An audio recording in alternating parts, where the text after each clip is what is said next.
Guys, welcome back to my YouTube channel Preeti pretty education में आप लोग का बहुत बहुत स्वागत है। गाइस, कुछ दिन से मेरा वीडियो नहीं आ रहा था मेरे चैनल पे, क्योंकि मैं बताऊं कि बहुत मेरा थोड़ा कंडीशन दूसरा चल रहा था, इसलिए मेरे चैनल पे मेरा वीडियो कंटिन्यू नहीं रहा। लेकिन आज से मेरा वीडियो मेरे चैनल पे कंटिन्यू ज़रूर रहेगा मेरा। हालांकि उस कंडीशन में विकास सर तो रेगुलर वीडियो डाला ही करते थे, लेकिन फिर भी आज से मेरा कंटिन्यू रहेगा।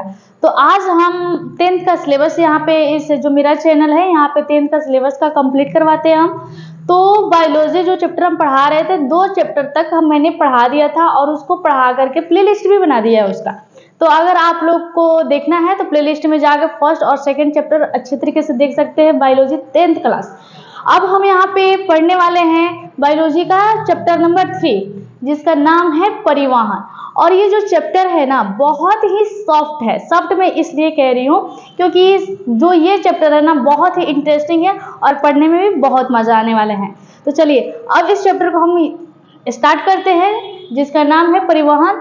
10th क्लास का बुक है, ये सिलेबस चल रहा है और चैप्टर नंबर 3 है जिसका नाम है परिवहन। परिवहन जब हम बात सुनते हैं तो हमारे दिमाग में क्या आता है? जो हम परिवहन अगर परिवहन सुन रहे हैं तो परिवहन से इसका मतलब ये हमारे दिमाग में आता है, जिसने भी मतलब पढ़ाई कर रहा है या फिर पढ़ लिया होगा, तो जब भी वो परिवहन का मतलब समझ में आता है तो ये समझ में आता है एक जगह से दूसरी जगह पहुंच जाना ही परिवहन कहलाता है। वैसे ही ये परिवहन के बारे में पढ़ना है, लेकिन ये किस चीज के बारे में पढ़ना है? इसमें हम लोग ब्लड पढ़ेंगे, ब्लड कैसे क्या होता है, ब्लड के बारे में, उसका परिवहन कहाँ होता है, कैसे होता है, इस सब के बारे में पढ़ने हैं। देन पेड़ पौधों में परिवहन कैसे होता है, ये सारी चीजें हम पढ़ने वाले। गाइस, ये सब कोई जानता होगा, जैसे हमने सेकेंड चैप्टर पढ़ लिया है कि जो पेड़ पौधे हैं इसमें फोटोसिंथेसिस जो होता है, प्रकाश संश्लेषण के द्वारा अपना भोजन तैयार करते हैं। तो ये तमाम चीजें हमने फर्स्ट चैप्टर और सेकंड चैप्टर मिलाकर पढ़ लिया है। देन थर्ड चैप्टर की बात आती है तो परिवहन क्या है। थर्ड चैप्टर की बात आती है तो परिवहन क्या है, इस चीज को देखना है। तो देखिए, उपयोगी पदार्थ का अनेक मूल स्रोतों से शरीर के प्रत्येक कोशिका तक पहुंचाना तथा अनुपयोगी हानिकारक पदार्थों को कोशिका से निकालकर गंतव्य स्थान तक पहुंचाने की क्रिया के पदार्थ को ही परिवहन कहा जाता है। एक फॉर एग्जाम्पल मैं बताऊं आपको कि देखिए, परिवहन उस चीज को कहा जाता है जैसे उपयोगी पदार्थ, जो उपयोगी पदार्थ है वो हमारे अंदर इंजेक्ट हो, ठीक है, और उनके मूल स्रोत से शरीर के प्रत्येक कोशिकाओं तक पहुंचना। आपको पता है ना कि हमारा बॉडी जो है कोशिकाओं से बना हुआ है, तो शरीर के मतलब पूरे कोशिकाओं तक पहुंचाना, जो इंपॉर्टेंट चीजें हैं उसको पहुंचाना तथा अनुपयोगी हानिकारक पदार्थ को कोशिका से बाहर निकाल देना ही क्या कहलाता है, पहुंचाने क्रिया पदार्थ का परिवहन कहलाता है। आई बात समझ में ना आपको?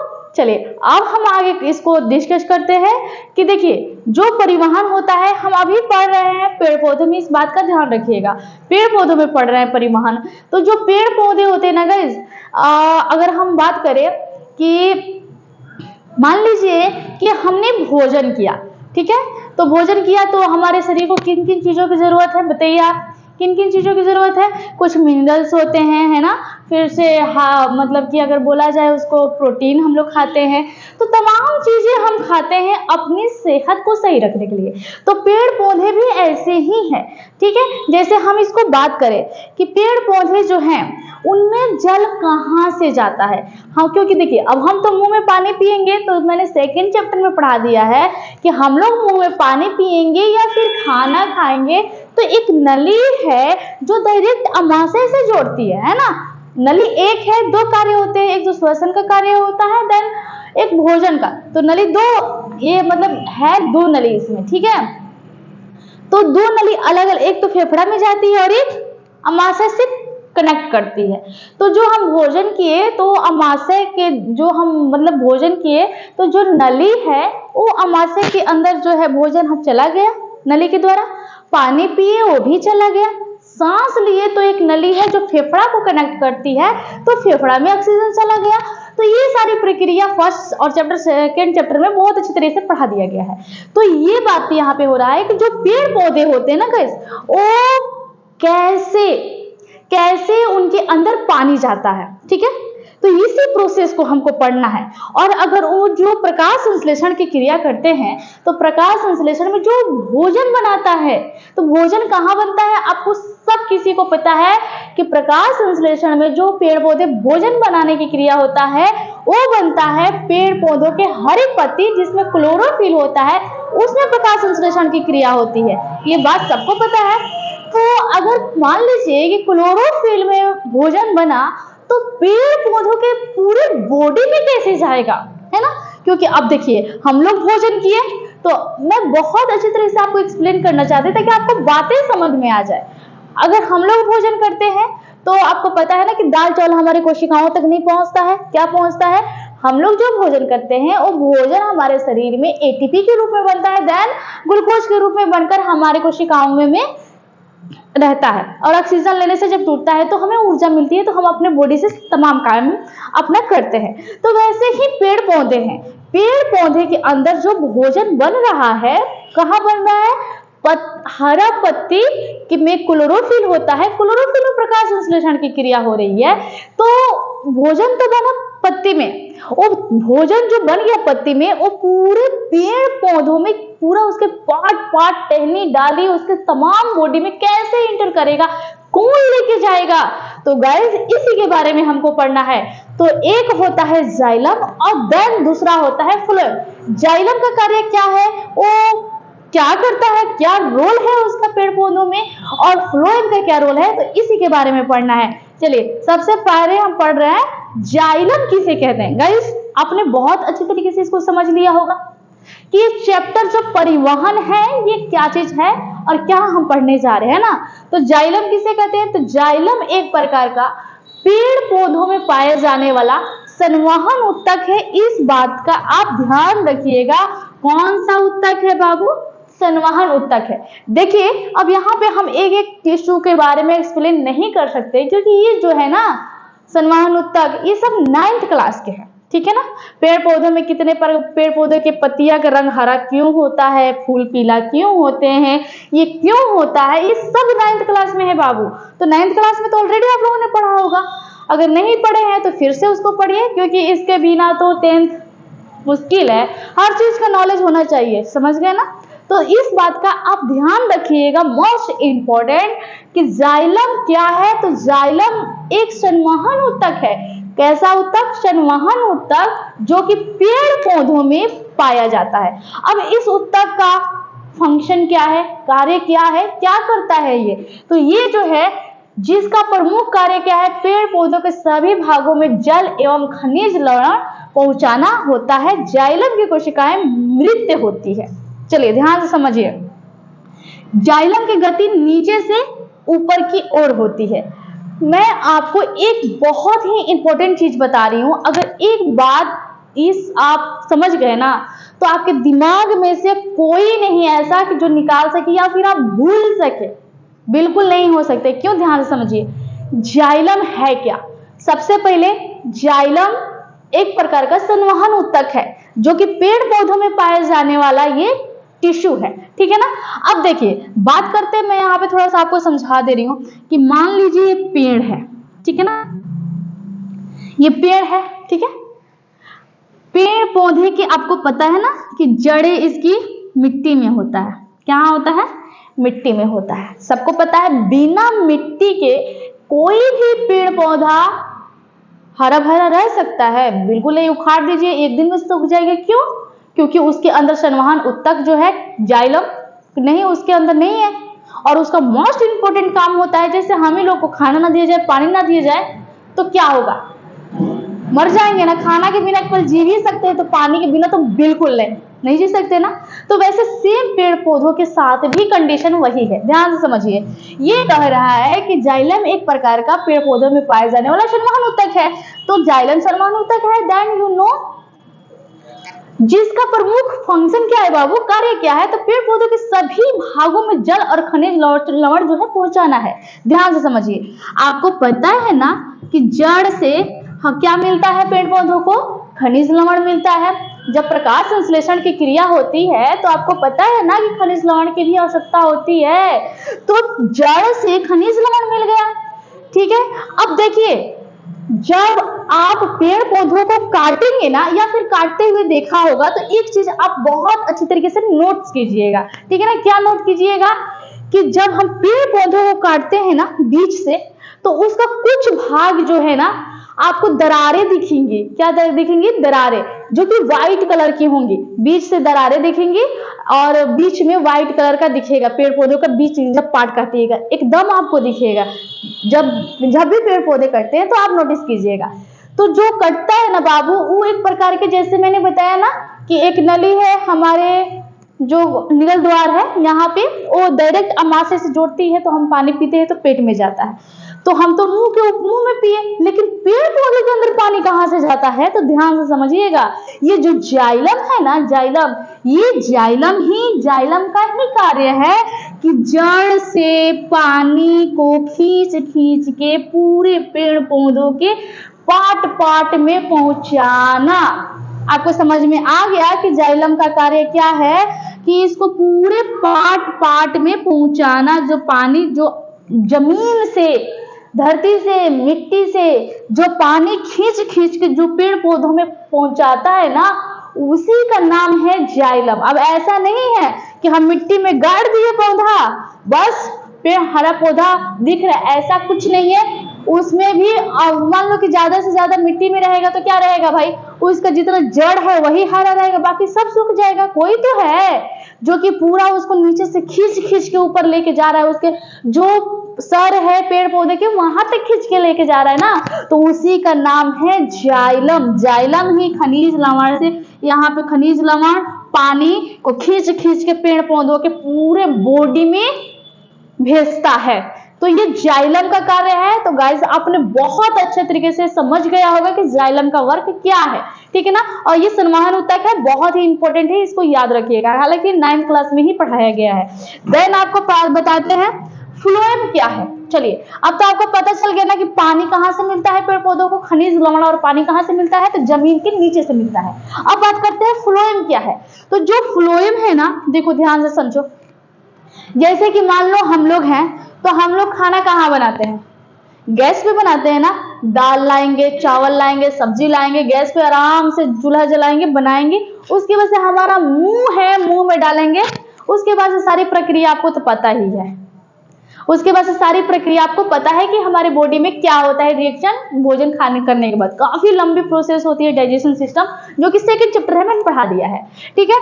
तो ये जो फ्लोएम है ना, आपको पता है ना कि प्रकाश संश्लेषण की क्रिया कहाँ होती है? भोजन कहाँ बनाते हैं पेड़ पौधे? हम लोग तो गैस पे बनाते हैं, पेड़ पौधे कहाँ बनाते हैं? हरी पत्ती के क्लोरोफिल पे अपना प्रक्रिया होता है प्रकाश संश्लेषण का, वहां पे भोजन बन गया। अब देखिए, जितना पत्ती है वहां तो भोजन बन गया, लेकिन अब भोजन बन गया तो पेड़ पौधों को और टहनी है उसमें, फिर से उसमें मोटा मोटा उसका जो जड़ से गया हुआ उसका क्या कहेंगे उसको, वृक्ष पूरा है, तो उसको पूरा को मिलना चाहिए ना। सभी को तो पावर एनर्जी चाहिए कि सिर्फ पत्ती को ही चाहिए? पूरे बॉडी को चाहिए ना।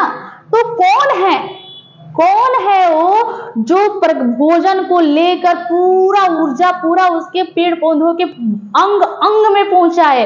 कौन है? तो वही है फ्लोएम। अब तो आपको पता चल गया ना जाइलम का काम। अब फ्लोएम की बात करते हैं।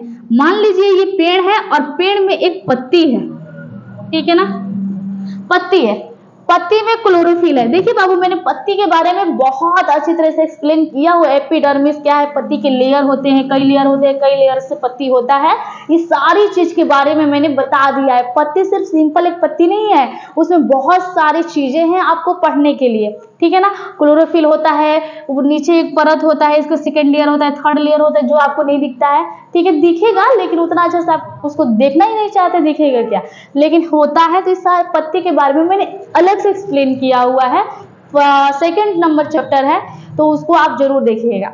तो चलिए, अब आपको पता है कि क्लोरोफिल है, यहाँ पे प्रकाश की क्या पड़ा, सूर्य की प्रकाश, ग्लूकोज, ठीक है, नीचे से खनिज लवण जल मिला, उसके बाद से यहाँ पे भोजन बन गया, ठीक है। अब भोजन बन गया तो ये पूरा यहाँ पे टहनी है इसका, पेड़ पौधे का, ठीक है, ये इसका खंभा है पेड़ पौधे का। तो अब इसको भोजन कहाँ से मिलेगा? भोजन तो बस पत्ती को ही मतलब वहीं पे बनाया, तो इसके पूरा कहाँ से कौन लेके जाएगा? समझ में आ रहा है ना? इसको लेके जाएगा फ्लोएम। क्या? फ्लोएम, ठीक है ना।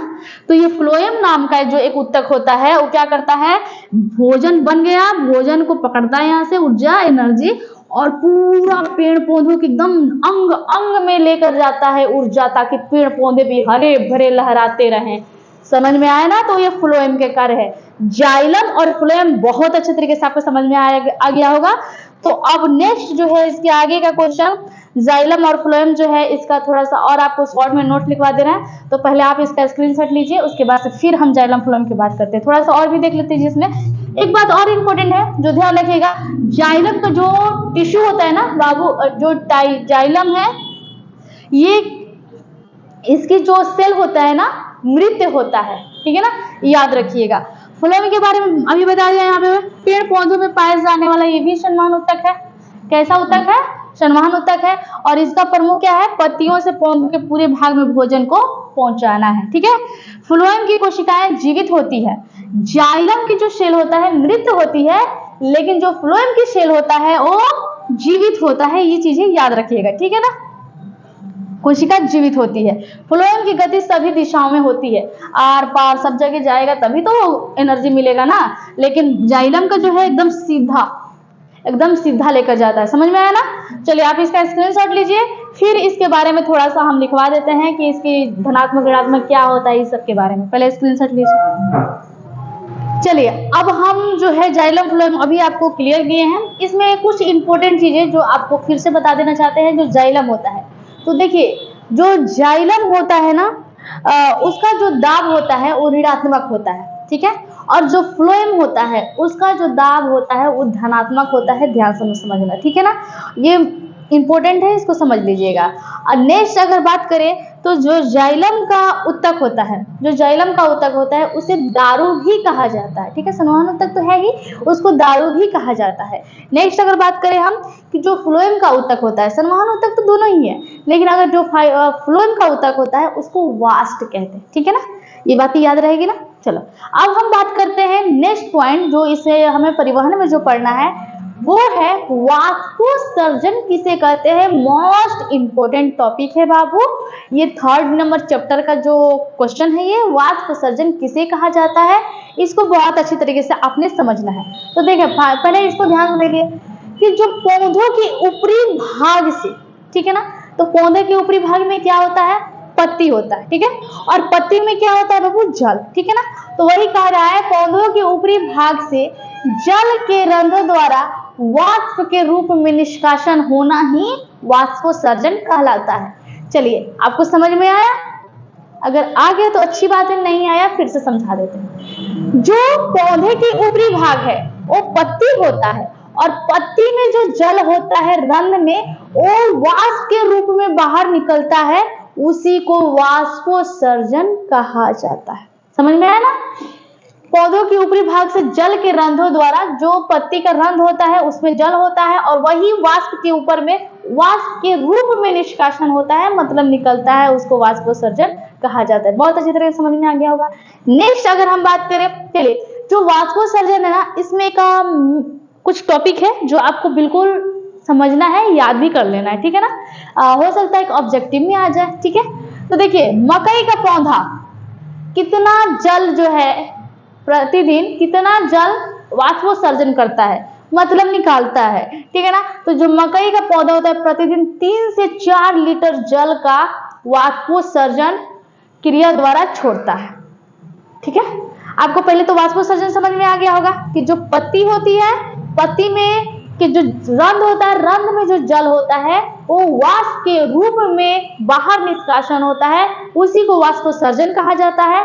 और हम बात करते हैं कुछ पौधों के बारे में कि वो कौन सा पौधा कितना जल का निष्कासन करता है वाष्पोत्सर्जन के रूप में। तो बात करते हैं कि जो मकई का पौधा होता है 3 से 4 लीटर जल का जो है वाष्पोत्सर्जन क्रिया द्वारा वो बाहर निकाल देता है, ठीक है ना।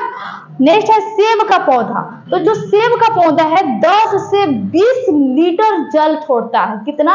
10 से 20 लीटर जो है वाष्पोत्सर्जन क्रिया द्वारा प्रतिदिन जल इसमें से निकल जाता है, याद रखिएगा। नेक्स्ट है कि सबसे ज्यादा, एक क्वेश्चन है यहाँ पे, सबसे ज्यादा पानी जमीन के अंदर से कौन सा पेड़ सोखता है? ठीक है ना। तो बहुत सारे पेड़ हैं, लेकिन उसमें से एक पेड़ है जो कि बहुत ज्यादा सोखता है, उसका नाम है लिप्टस। क्या? लिप्टस का पौधा जो है सबसे अधिक पानी जमीन से सोखता है। आपको समझ में आ गया होगा। अब हम बात करते हैं इस क्वेश्चन का। जो ये क्वेश्चन है इसके बारे में बात करते हैं कि स्थानांतरण किसे कहते हैं? स्थानांतरण किसे कहते हैं? तो देखिए, जो पौधों में पत्तियों से पौधों के अन्य भाग में स्थानांतरण होता है। तो देखिए, जो पौधा होता है, पौधा की जो पत्ती होता है, उस पत्ती में से जो पेड़ पौधे होते हैं उसके अन्य भागों में स्थानांतरण जो होता है, जो मटेरियल जाता है उसी को स्थानांतरण कहते हैं। जैसे पोषक तत्व, ठीक है, और मुख्य रूप से शर्करा, जो प्रकाश संश्लेषण की क्रिया के दौरान में बनते हैं। आपको समझ में आ गया कि स्थानांतरण किसे कहा जाता है? तो हम फिर से आपको बता देते हैं कि स्थानांतरण किसे कहा जाता है। देखिए, स्थानांतरण उस चीज को कहा जाता है जो एक जगह से दूसरी जगह जाए, कोई लेकर जाए, उसी को स्थानांतरण कहा जाता है। जैसे मैंने अभी बताया कि फ्लोएम का कार्य क्या है, पेड़ पौधों के पत्ती में प्रकाश संश्लेषण की क्रिया हुआ, भोजन बना, ठीक है। अब पौधों से पेड़ पौधों की जो पत्ती होती है, पत्ती से जो पूरे पेड़ पौधों में लेकर जाता है उसका स्थानांतरण कहते हैं। जैसे में पोषक तत्व लेकर जाता है, जब भोजन बनता है तो यही लेकर जाएगा। फिर से शर्करा भी लेकर जाता है, जो कि प्रकाश संश्लेषण की क्रिया के दौरान जो भोजन बना होता है वही पेड़ पौधों के तमाम भागों में लेके जाता है, उसी को स्थानांतरण कहते हैं। आपको समझ में आ गया होगा ना। तो चलिए, ये जो परिवहन है पेड़ पौधों में खत्म हो गया, इतना ही इसमें पढ़ना था। अब हम पढ़ेंगे जंतुओं में परिवहन। तो पहले आप इसका स्क्रीनशॉट लीजिए, फिर जंतुओं में परिवहन देखते हैं।